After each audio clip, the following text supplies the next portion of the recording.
Hi everyone, welcome back. It's Charlotte from At Charlotte's House. I have my youngest son Arthur here. He is super excited because we have made the most fun table. I'm partnering with Safari on this video. I can't wait to show you how we did it. Stay tuned.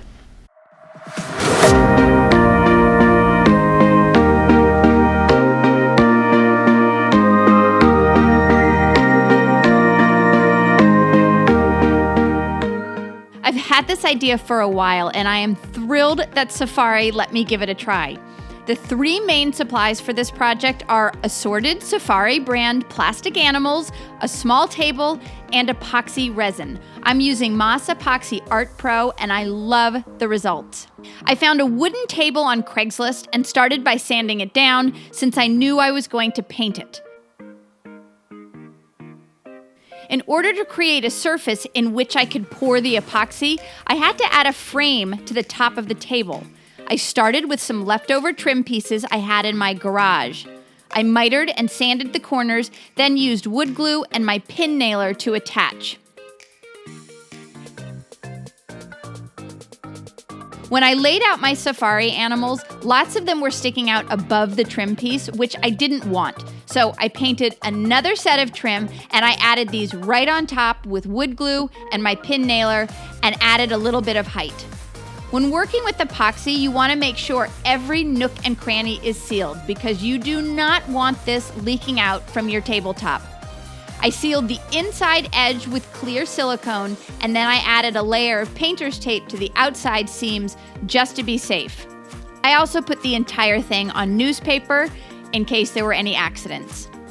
I laid out my animals, and then I used a quick dry super glue to attach them to the top of the table.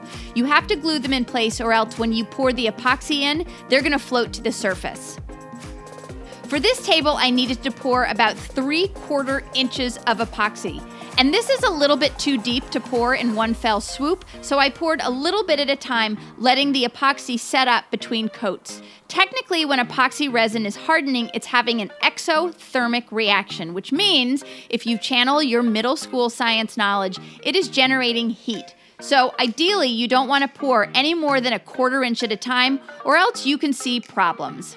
MAS has an amazing square footage calculator right on their website, and it helped me figure out how much epoxy I needed to mix. Ultimately, I'd say this table took about 1.5 gallons of epoxy, so 3/4 gallon hardener and 3/4 gallon epoxy.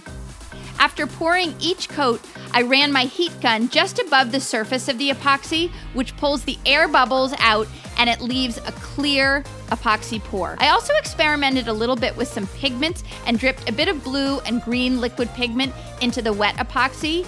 I was trying to find the right balance between adding a little bit of color and interest without making it difficult to see all those fun embedded animals. Adding the trim pieces to the tabletop to create a frame for the epoxy was super easy, and then the addition of those whimsical, fun plastic animals makes this my kids' favorite place to sit and color already. Watching how the kids use it for creative play has been such a fun, unexpected result of this project. This table is such a fun spin on a basic kids table, and fundamentally it wasn't that hard to execute at all. I like this stuff. And I like... Ooh, What is that one? that's the wolf. Oh, a wolf, yep. Zebra! Zebra! Thanks so much for watching. I hope this was fun for you to see how it came together. Don't forget to subscribe to my YouTube channel, and have a great day. You can't make any noise. What? My throat is making me laugh.